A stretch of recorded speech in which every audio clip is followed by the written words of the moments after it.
वज़ीर आला साहब अपनी टीम के साथ गए, वज़ीर आज़म से भी मिले, लेकिन यहाँ सबसे बड़ा मसला जो है लोड शेडिंग के बाद ज़राअत जो है वो तबाह हो रही है।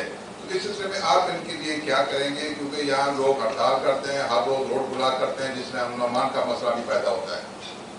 आप बिल्कुल एक बहुत अहम इशू उठाए हैं और मैं 15 मिनट की आपने ब्रीफिंग की मीडिया को, जिसमें 10 मिनट आपने ख़वातीन के हवाले से बात की, लेकिन किसी भी क्वेश्चन में ख़वातीन का नाम शामिल नहीं किया गया। 2 ख़वातीन यहाँ पर मौजूद हैं, ये नाइंसाफ़ी है। दूसरी बात ये, आपने मीडिया की प्रेस कॉन्फ्रेंस रखी है, चंद लोगों को सवालात का मौका देना ये नाजायज़ है। बहुत ज़्यादा हमारे लोग यहाँ पर बैठे हैं, बलूचिस्तान के साथ हमेशा सुतेली माँ जैसा सलूक क्यों किया जाता है? आप फिक्र ना करें, ये आपका सुतेली माँ वाला सलूक नहीं है, हम ऐसे हर सुबह में करते हैं। और दूसरा जो है, ज़रूर हम ख़वातीन से सवाल लेना चाहिए, शुरू में लेना चाहिए था, बट मैं आपका सवाल का जवाब देना चाहूँगा कि आपने एक बहुत अच्छा इम्पोर्टेंट पॉइंट हाईलाइट किया, जो कि मेरा ख्याल में बलूचिस्तान का भी मसला है, मगर एक्चुअली पूरा मुल्क का मसला है।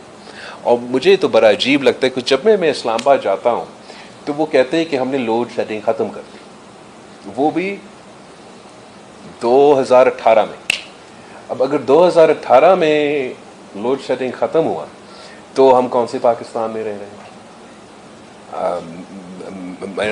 मैंने अपने बजट स्पीच में भी कहा कि लड़काना में 18 घंटा लोड शेडिंग होता है जब 53 डिग्रीज हो। आपके सिपी में 51 तक पहुँचते हैं, और वो कहते हैं कि बिजली चोरी की वजह से आप पूरा का पूरा सूबे को आप बिजली चोर करार देंगे। कोई बुनियादी मसला है, और वफाक में ये उनको ये अंदाज़ा नहीं है कि अवाम का तो भरोसा किसी वफाकी तरह जो बिजली का ज़िम्मेदार है, एनर्जी का ज़िम्मेदार है, उनसे उठ चुका है। और ये एक वजह है कि मैं ज़ोर सूबाई हुकूमतों पे भी, सूबा सिंध पे, सूबा बलूचिस्तान पे और हमारे इत्तेहादियों के साथ वफाक में अल्टरनेट एनर्जी का और ग्रीन एनर्जी पर ज़ोर दे रहे हैं, जिसकी वजह से कि कुछ जो टैक्सेस सोलर एनर्जी पे लगते हैं, कुछ जो टैक्सेस, आप ये सोचें कि आप जो खुद अपना घर पे या कहीं भी आप सोलर पैनल लगाएं, उस सोलर पैनल बिजली प्रोड्यूस करे, और किसी बाबू का ये इरादा था कि वो सोलर एनर्जी जो आप प्रोड्यूस करें उसको भी टैक्स लगा दें, और आपकी पार्टी की कोशिशों की वजह से ये टैक्स हद किया। और मैं जानता हूँ कि वज़ीर आज़म साहब भी बहुत दिलचस्पी लेता है सोलर में, उसने अपनी सूबा में भी सोलर एनर्जी को इनकरेज किया। जो हल हम इनकरेज करना चाहते हैं वो डोमेस्टिक एनर्जी, जिसमें रिन्यूएबल एनर्जीज़ का बहुत फोकस हो, जिससे हम समझते हैं हम कम कीमत का बिजली आवाम को पहुंचा सकते हैं, इंडस्ट्री को पहुंचा सकते हैं। और दूसरा जो हमारा सोर्स है वो हमारा डोमेस्टिक एनर्जी। हमें कहीं और से कोल को इंपोर्ट करने की ज़रूरत नहीं होना चाहिए, जब दुनिया का एक सबसे बड़ा जो रिसोर्स है वो आपके पास है। तो इस किस्म का अगर हम तब्दीलियाँ लेकर आएंगे तो उसी सूरत में हम पाकिस्तान के अवाम को रिलीफ पहुँचाएँगे। अगर हम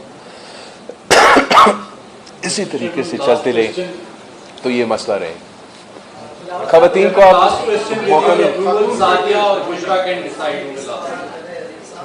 सबसे पहले तो सर आपने हेल्थ के हवाले से काफ़ी, मैं उस टाइम भी करना चाह रही थी क्योंकि हेल्थ का इशू चल रहा था। मैं ये सवाल करना चाह रही हूँ कि हेल्थ पे काफ़ी ज़्यादा आपने बात की, और बहुत ज़्यादा, क्योंकि यहाँ पर बहुत ज़्यादा हालात ख़राब है, हेल्थ की सूरत हाल इनकी अच्छी नहीं है।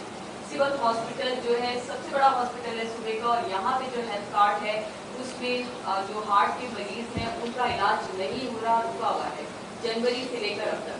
दूसरा मेरा क्वेश्चन ये है कि बेरोजगारी के खात्मे के हवाले से यहाँ पे नौजवान बहुत ज़्यादा बेरारगी का शिकार हैं, उसके हवाले से प्राइवेट सेक्टर को कितना आप लोग वहाँ पे लाने की कोशिश करेंगे। तीसरा, पीटीआई ने कभी भी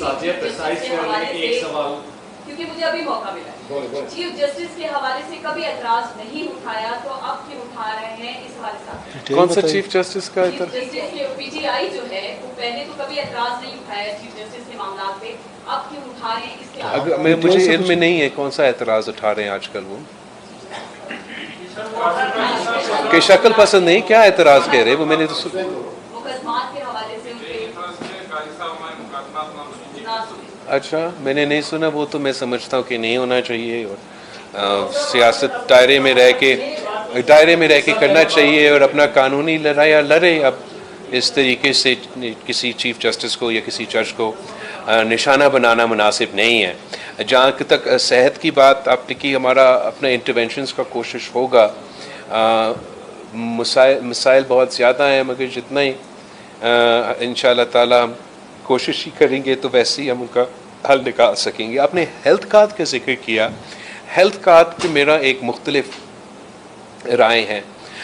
वो इस ये लिए कि हेल्थ कार्ड जो कॉन्सेप्ट था इनिशियली वसीले सेहत बेनज़ीर इनकम सपोर्ट प्रोग्राम का एक हिस्सा, और वो टारगेटेड पॉपुलेशन जो गरीब तरीन गुर्बत की लकीर के नीचे, उनको सपोर्ट करना इलाज प्राइवेट हॉस्पिटल्स में, दूसरे हॉस्पिटल जो ये एक्सपैंड हुआ।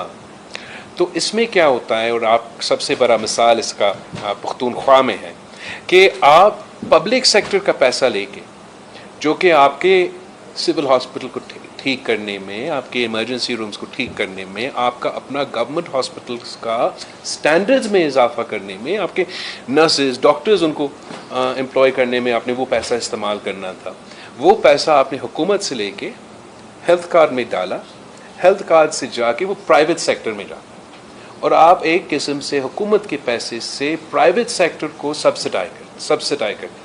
हमारा जो तरीक़ेकार है सूबा सिंध में, हमारा कोशिश है कि उसी पैसा को हम हॉस्पिटल पे खर्च करें, और जो गवर्नमेंट का हॉस्पिटल है, चाहे वो NICVT हो, चाहे वो गवर्नमेंट हो, उनको उस स्टैंडर्ड पे लेकर आए कि वो प्राइवेट सेक्टर का भी मुकाबला कर सके और वो सबको वो मुफ्त इलाज दे सके। उस तरीके से हम ज़्यादा कामयाब हुए हैं। जब वो प्राइवेट सेक्टर के पास जाते हैं तो आपका एक बजट होता है उस कार्ड में, आपका अगर इलाज उस बजट से कम भी होगा, वो डॉक्टर बिल तो आपको पूरा का पूरा देगा, और फिर उस गरीब को अगर कोई मज़ीद इलाज करवाना पड़े तो अपना खर्चा से करना पड़े।